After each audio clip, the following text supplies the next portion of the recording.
बराह रास्त आपको इस्लामाबाद लिए चलते हैं, जहां वज़ीर दाखिला शेख रशीद मीडिया से बात कर रहे हैं। एमरजेंसी ट्रैवलिंग डॉक्यूमेंट दिया जा सकता है कि वो पाकिस्तान आ सकें।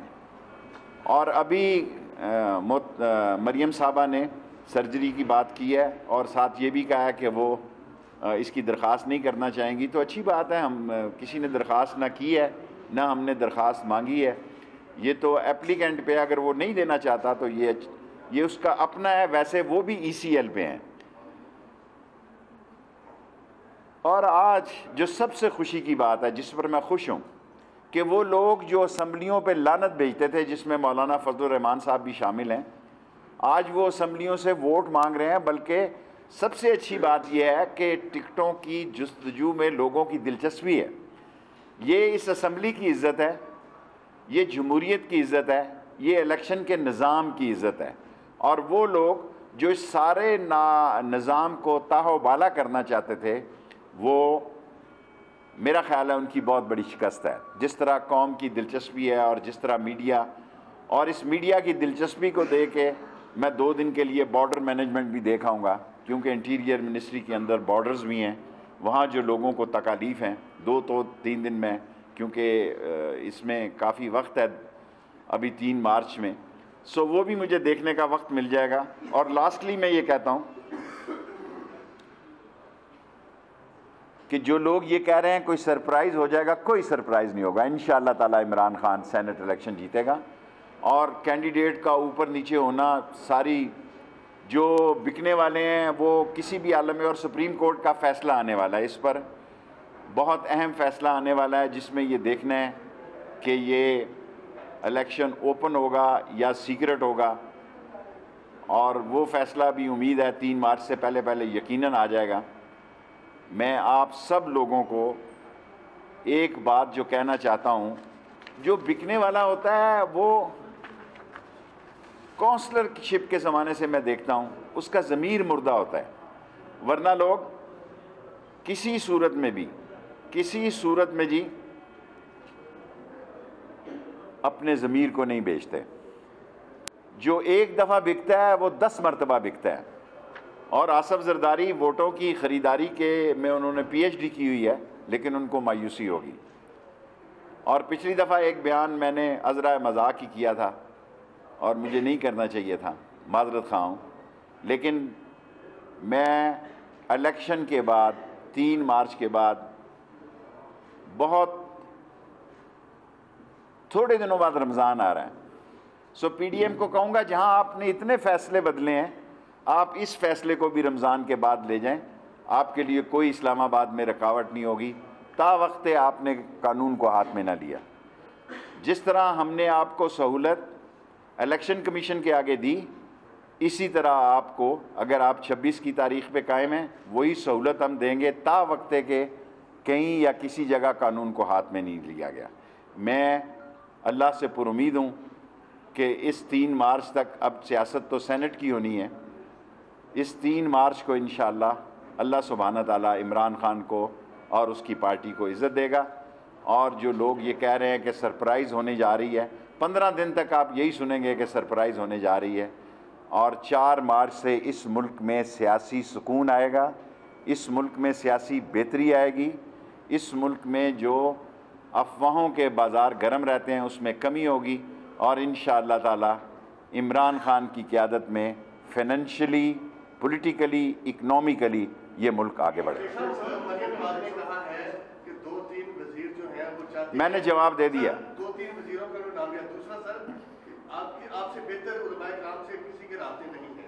इस्लामाबाद की एक सड़क जो है वो लाल मस्जिद वाली बंद है, कब तक खुलेगी? देखिए, अभी मैं ये नहीं कुछ कह सकता। मौलाना अजीज़ साहब के वालिद मौलाना अब्दुल्ला के साथ मैंने ख़त्म नबूवत की कैद भी काटी है, और TLP के जो हमारे मुज़ाकरात बातचीत कामयाब हुए हैं, मैं उनका मशकूर हूँ कि 20 अप्रैल तक वो ले गए हैं। और उसकी बड़ी वजह उन्होंने ये भी कही कि हम आपके साथ इसलिए भी खड़े हैं कि आपके साथ एक वज़ीर दाखिला ख़त्म नबूवत का मुजाहिद है। और ख़त्म नबूवत की जब मौलाना फजलुर रहमान ने भी ख़त्म नबूवत की, उनकी पार्टी ने वोट दिए, शेख रशीद ने इसको चेंज करवाया।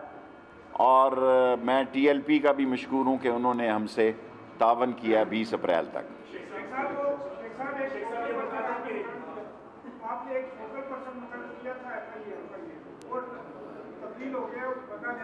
अच्छा, नया FIA में भी हम एक इंशाअल्लाह ताला प्राइम मिनिस्टर साहब से और प्रिंसिपल सेक्रेटरी से बात करके हम FIA में भी हमागी, मैं DG की बात नहीं कर रहा, बाकी जो लोग वहाँ छौनी डाले बैठे होंगे 11-11, 20-20 साल से, उन्हें रिप्लेस करेंगे। जी बेटे।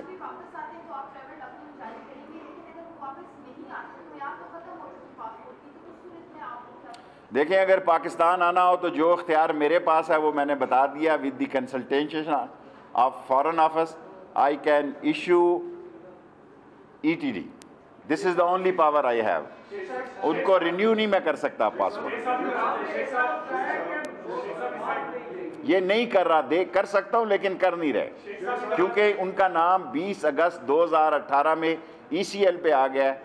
जिनका नाम ECL पे हो उनका पासपोर्ट ना रिन्यू होता है ना नया दिया जाता है।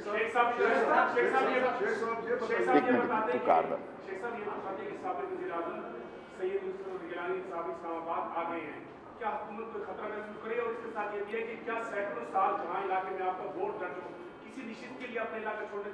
देखें, लोग मुल्क छोड़ जाते हैं सियासत के लिए।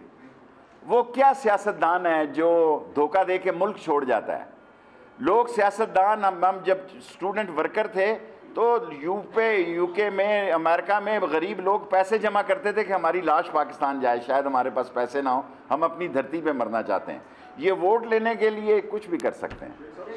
शॉर्ट सर,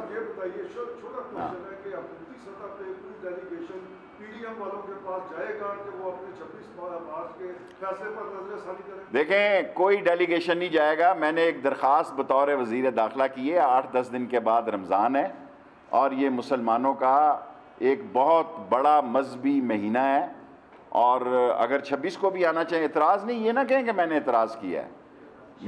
मैं उनको ये कहना चाहता हूँ कि उनके लिए कोई रुकावट नहीं है, कोई रुकावट नहीं होगी ता वक्त है कि उन्होंने कानून को हाथ में ना लिया। एजाज सैयद अभी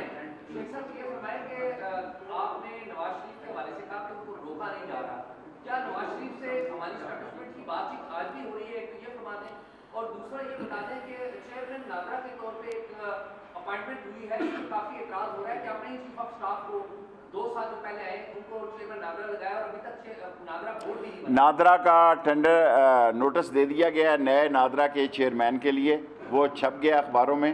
उसकी कमेटी बन गई है जो नए नादरा के चेयरमैन की सिलेक्शन करेगी, और जो नेक्स्ट जो ऑफिसर होगा उसको ही चंद दिनों के लिए लगाया गया है। लेकिन जो शॉर्ट टाइम के लिए होता है उसके पास वो इख्तियारात नहीं होते, बल्कि कल मैंने उनको बुलाया कि वो कोई ऐसा काम नहीं करेंगे, वो आने वाले चेयरमैन का इंतज़ार करेंगे ताकि कोई वो पॉलिसी डिसीजन नहीं ले सकेंगे। सर्टिफिकेट देखें, नवाज शरीफ का जो मैंने आपको बताया, अगर नवाज शरीफ साहब ये कहें कि वो पाकिस्तान आना चाहते हैं, मैं तीसरी दफ़ा कह रहा हूँ कि उन्हें ETD जारी किया जा सकता है। किसी ने कोई हमसे बातचीत नहीं की, क्योंकि इंटीरियर मिनिस्ट्री ने करना, कोई राब्ता नहीं है किसी ने। शेख साहब, मरियम नवाज एक तरफ कह रही कि वो जानना नहीं चाहती और दूसरा ज़राए के मुताबिक वो एक वफाकी वज़ीर के साथ इस मामले पे राब्ते में, कहीं वो आप तो नहीं? देखिए, मैं तो पहले भी उन लोगों में शामिल था जिन्होंने नवाज शरीफ को जाने के लिए वोट दिया। मैं छुपाना नहीं चाहता। क्या फ़र्क पड़ गया? मेरा मतलब है कोई क़यामत नहीं आ जाती। एक लीडर कहता है कि मैं इलाज के लिए जा रहा हूँ, इलाज कराता नहीं है, कोई फ़र्क नहीं पड़ता। ये सबको देखें, अब सियासत इन कैमरों के अंदर है। अब ये कोई फ़र्क नहीं पड़ता कि मैं 2 लाख के मजमे से या PDM में 200 लोगों से या 2 लाख लोगों से खिताब करेगी। असल उनका कैमरा है, जिस कैमरे की लड़ाई है। 15 दिन तक तो अब कैमरे से सेनेट ने जान छुड़ा दी, क्योंकि अब तो यही है कि कोई और वाक़या ना हो गया। सो कोई राब्ता नहीं है किसी का किसी से। Thank you very much. Nawaz Sharif के बाहर जाने से क्या फ़र्क पड़ गया? मैंने भी इस हक में वोट दिया था, यह कहना है वज़ीर दाखिला शेख रशीद का, जो इस्लामाबाद में मीडिया से गुफ्तगू कर रहे थे।